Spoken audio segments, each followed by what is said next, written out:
Hi, Katie and Willie Bittner here. Excited to talk to the class about the virtual garden tour. I'm really excited to answer your questions. You guys put a lot of time into them, and we're excited to put some time into responding back to you guys. We'll go through all the questions.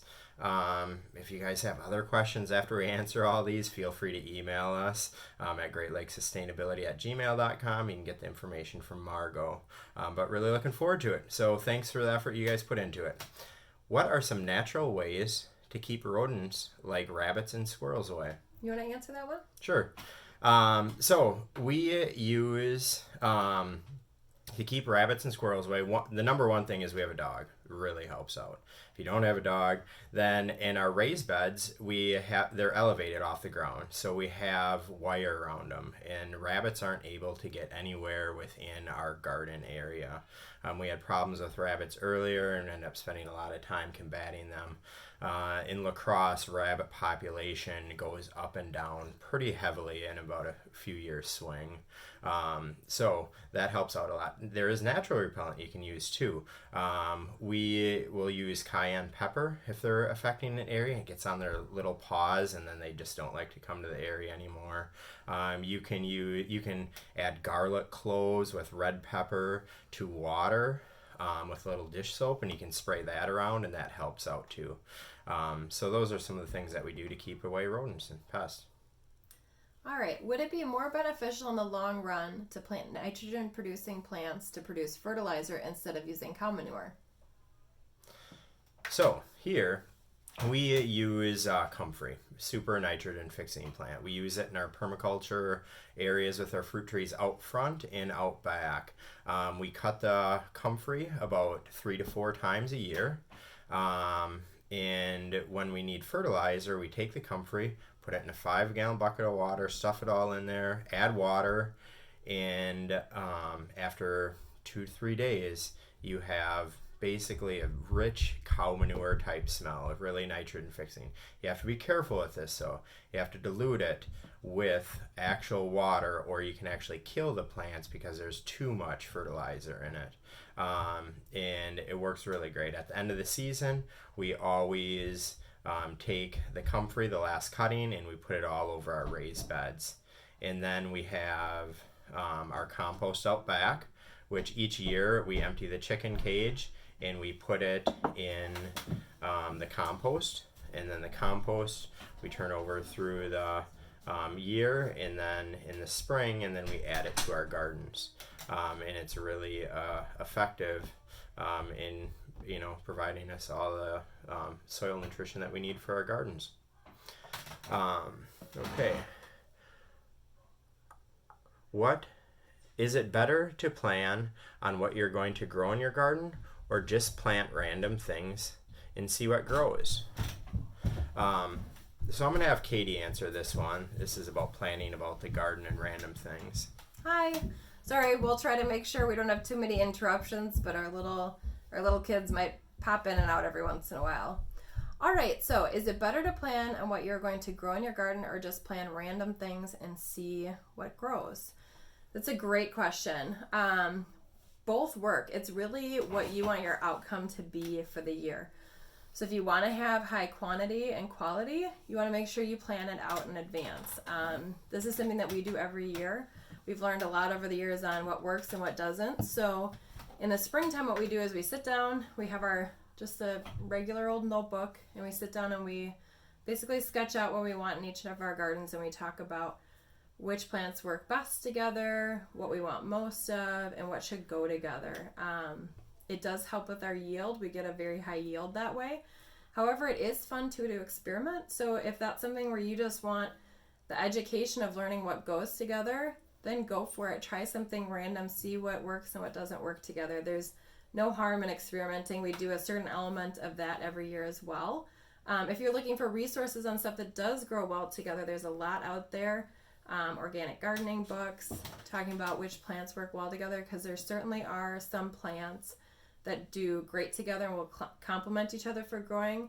And conversely, there are some plants that you will find will actually harm each other if you plant them next to each other. So again, it just comes down to what you want out of your garden for the year. All right, so next question. What happens if you have a bad year? Does it heavily impact your next year? If we have a bad year, which we definitely do, different things can affect a bad year in our garden, but we have a really good setup for water, so we're able to stay on top of that with still being able to travel. The tomato blight can come through the area, which it had about 5 years ago, and it affected not only our garden, but Cane Street Garden and a lot of other people that I was talking to in the city of La Crosse. So then we ended up going to the farmer's market and purchasing a large bit of our tomatoes that year. Does it heavily impact the next year? No. We're constantly saving seeds. When I get like really nice plants that are growing, really doing well, maybe doing well through the semi-drought during the summer, maybe doing well through like a lot of water, I save those seeds. So we always have a lot of seeds on hand, so it really doesn't affect the future. What exactly do you do in the winter? We live in an area that has some pretty unprecedented weather. How do you prepare? Great question again. So what we do is we prepare a lot for winter. That's a lot of what our planning process entails is what do we want so that we can eat through the harvest season, but also so that we can prepare ourselves to get through the winter as well. So a couple things, we have ways to buffer our fringe seasons. So in the springtime, we start our seeds inside under grow lamps so we can get started when there's still snow on the ground. And then we have a greenhouse outside, and the greenhouse benefits us in two ways. One, we can start our season earlier outside and get those seeds growing into starters so that they're healthy and ready for the planting season. And then in the fall, we can have some of our plants go further into that season without being affected by the cold. So that does help us to stretch our season. But you're right, it's very unpredictable weather. And like with this year, snow mid-October certainly can affect the length of time you have to grow things. So the other piece of what we do is we think about what we're planning so that we can process it for the winter. So ketchup, pasta sauce, pizza sauce. We make baba ganoush out of our eggplants. We make pesto out of our basil plants. Everything we do, we're planning for that winter season. So putting squash away in a cool area so it can last through the winter. Potatoes, onions. Our apple tree produced 4 bushels of apples this year, and by keeping those in a cool space, we can keep those pretty much through the winter. I think last year we got them right up until the springtime. And then it's just really eating with the season. So it's just understanding that whether it's here or at the store, that produce is just not going to be as fresh in the winter. So it's making it a decision about what you're okay with throughout the winter. So we try to just rely on what we've grown throughout the previous season. But it is a lot of prep. That's a huge part of what we do. All right, what is your favorite thing about your garden? I'd say it's probably, the food that comes from it. It's been over 9 weeks since we've been to a grocery store right now, which is awesome. And we get to watch Katie and the kids out in the garden, and it's pretty awesome. That's probably my favorite thing about it is just being able to have fresh stuff to eat that we grew, and then being able to watch our kids in the garden and enjoying all aspects of it, which they actually love. I would say the same. And for me, there's nothing better than a fresh tomato right off the plant and a fresh apple right off the tree. So the fact, too, that whether it's us or our kids wanting a snack, we can walk outside our door and that food is right there. That's our favorite thing, and it's the thing we miss most in the winter for sure.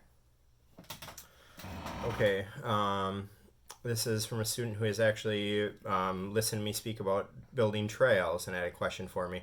What is your favorite trail you've ever been part of designing, whether it be challenges that went into the design, vistas on the trail, locations you worked in, etc.?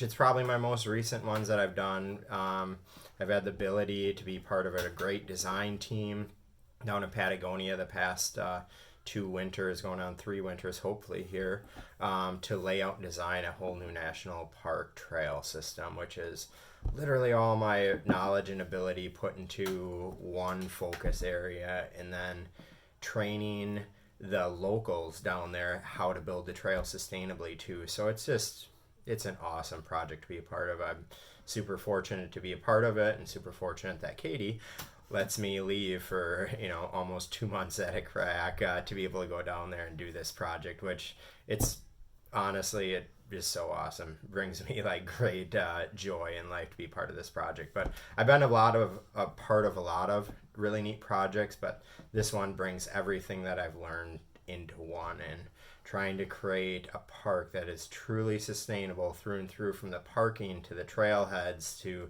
the campsite locations, is to be able to have an integral part in all those decisions being made, and then seeing it be built right before my eyes is awesome. The next question is for Katie. What is the most rewarding part of having such a sustainable household, as well as what is the most challenging part? All right. So most rewarding is really just knowing that we can sustain ourselves. Truly knowing that whatever comes, we've got everything here. We've got chickens with eggs. We've got plants that are producing. We've got stuff we've canned. So as Willie said, during this pandemic, it's been especially interesting to kind of see what happens when that whole supply chain gets bogged down. And for us, we've been less impacted on that side of it because we had so much of what we were eating right here and we didn't have to leave. I think the other part of it is just the joy of seeing our kids as well involved, that they can go outside and that they can grow their own food and they understand how to take care of chickens and that it's right here. Start right away in the morning, go outside, enjoy the sun coming up, check for those eggs, and then just be outside in the gardens during the day.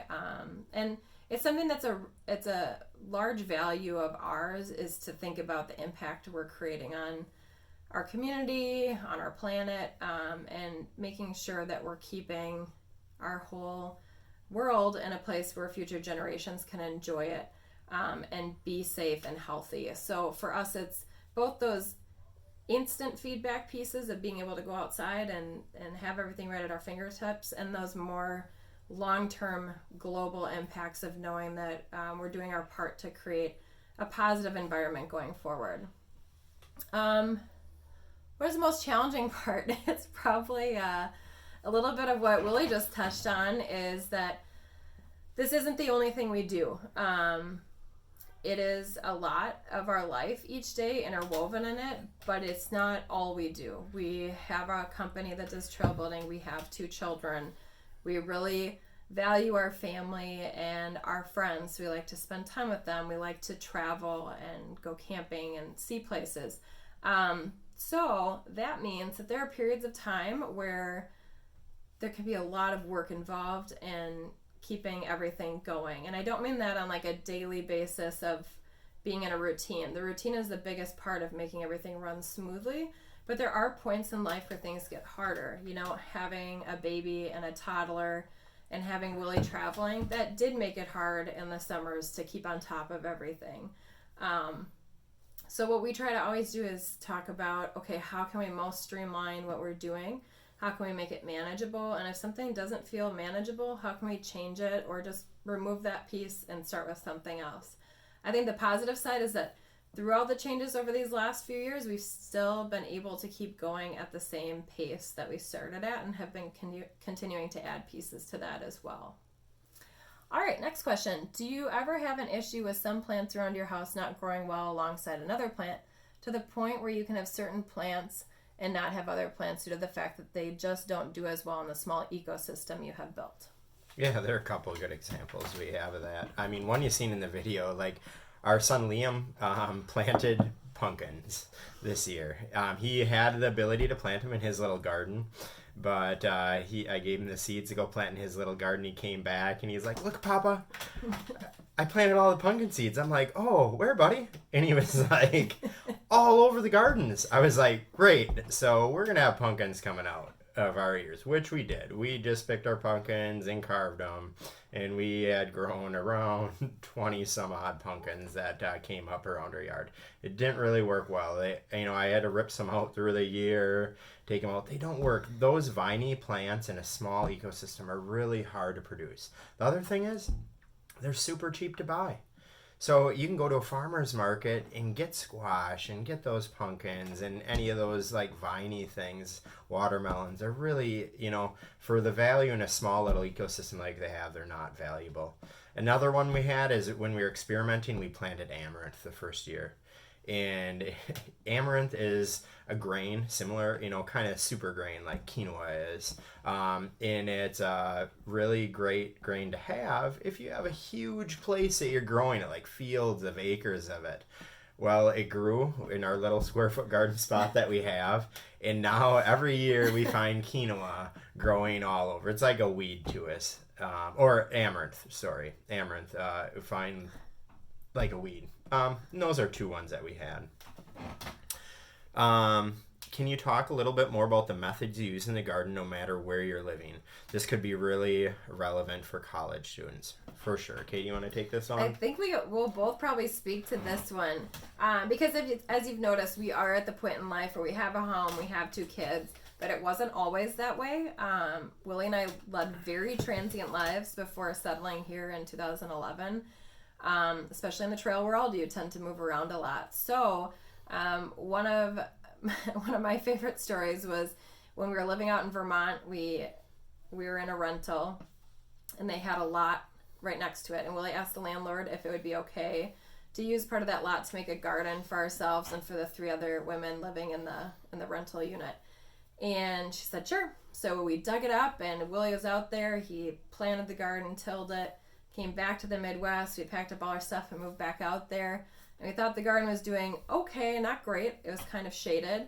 But in the end, we had tried to grow Brussels sprouts, and they ended up only being about yay big.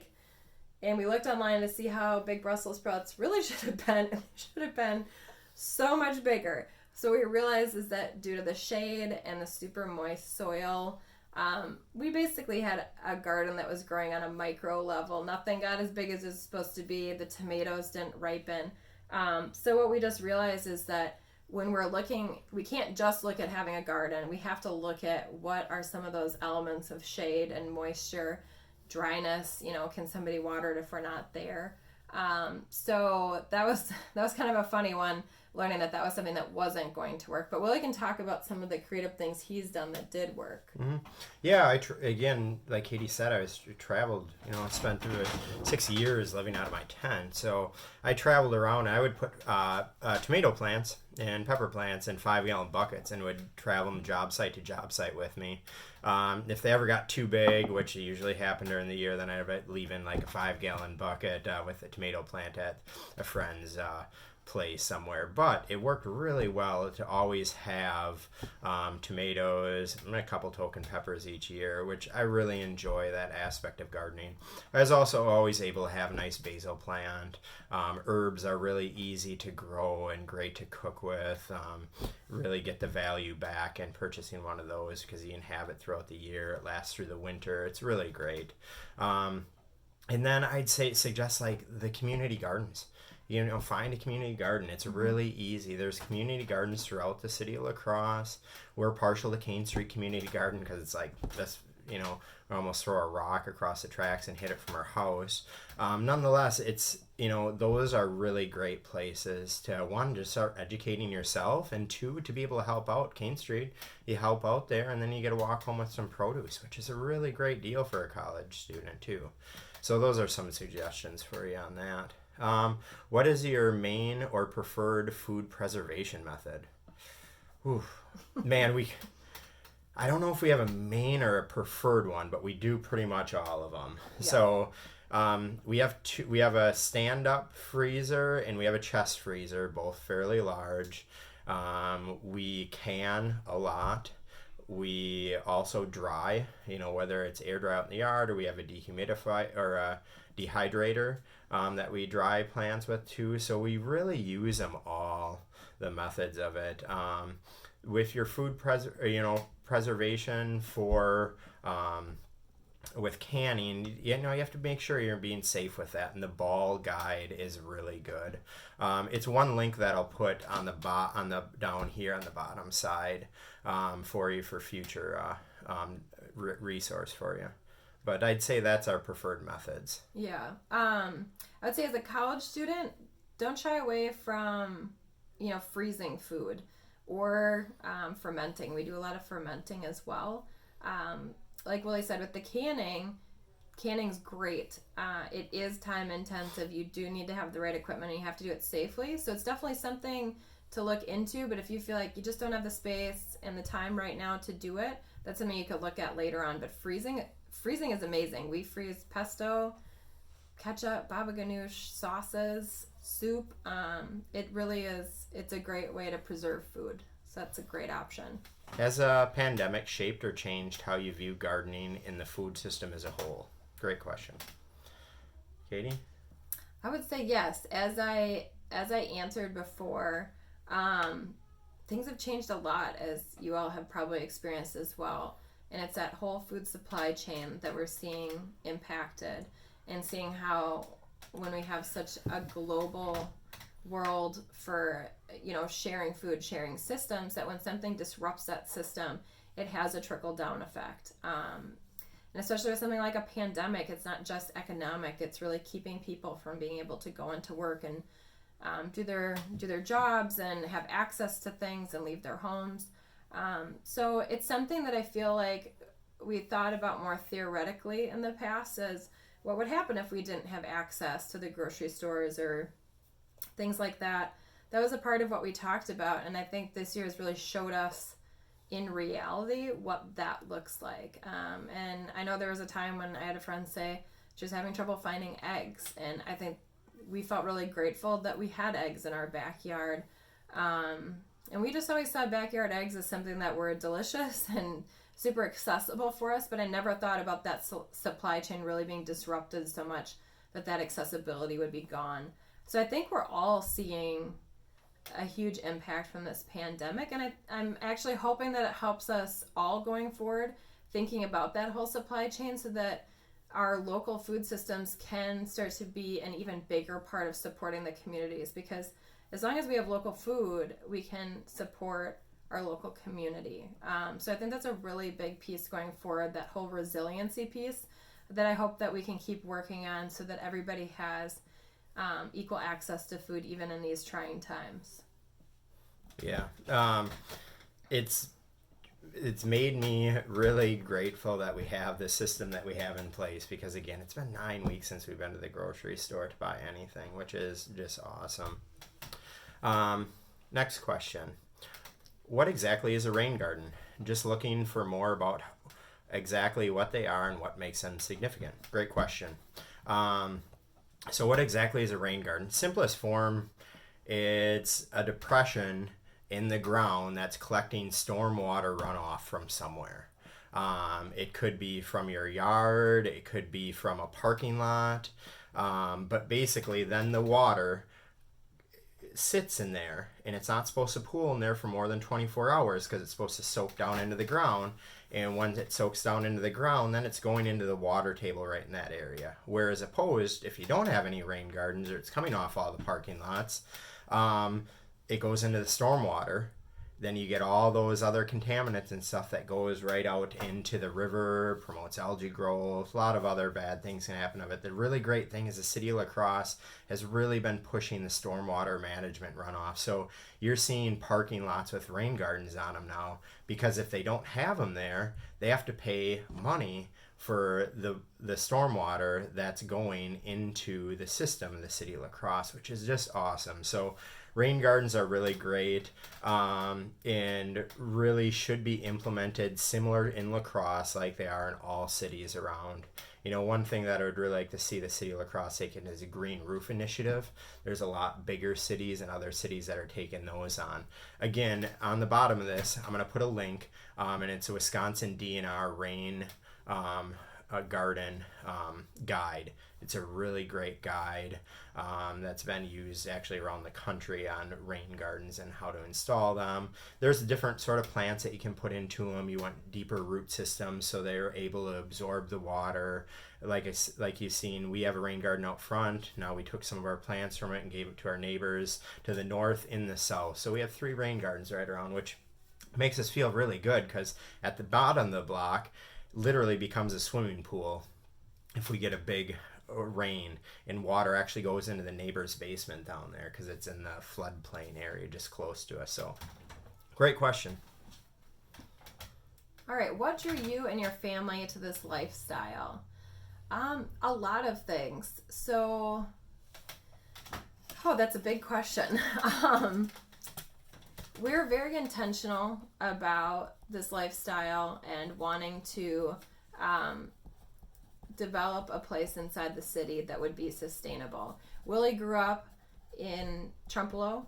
He grew up by the river where he had access to so many natural things around him. He had the river, he had the marshes, he had the bluffs. Anytime I go there, I just say how magical it is.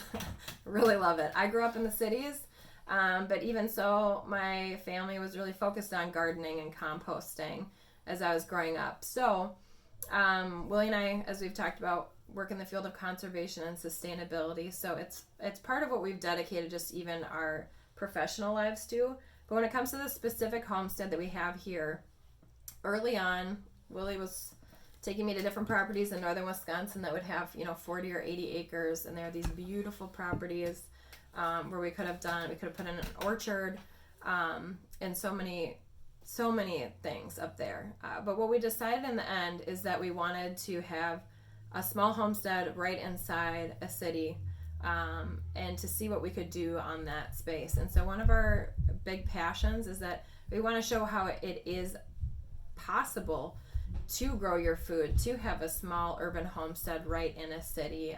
And so that's something that we are dedicated to in our life. We're dedicated to sharing with our children and being a resource for our community. Yeah, it's that exactly what Katie said and all of that. Like, it's just like, I don't know, it makes me happy. It seems like it's just living life. Like, this is like, for me, this is good living. And it's not hard or challenging as much as it might seem it is. And you see all this stuff, like, it didn't happen overnight. It takes time, but I found it really fun, from, watching my family, learning myself, and then just like, you guys. Like, this is great. We really love this aspect of it too. All right, should we do one more question? Yep. And then we'll end our first segment? For sure. All right, so last question is, what is the highest producing plant that you grow at your home garden? Probably gonna have to say the tomato plant.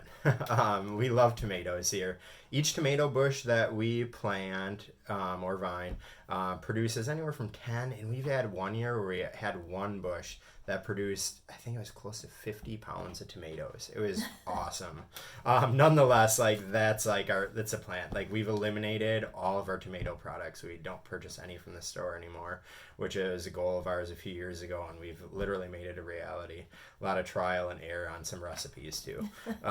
Nonetheless, that's it. That's it for the first time. We'll give you guys a little bit of a break here, and we need a little bit of a break too, but excited to get back and answer the rest of the questions with you. Again, if you guys have any questions, you can just leave them in the comments below, or you can email us at greatlakesustainability@gmail.com, and we'll put some links below for some information on some of the questions that you guys have asked.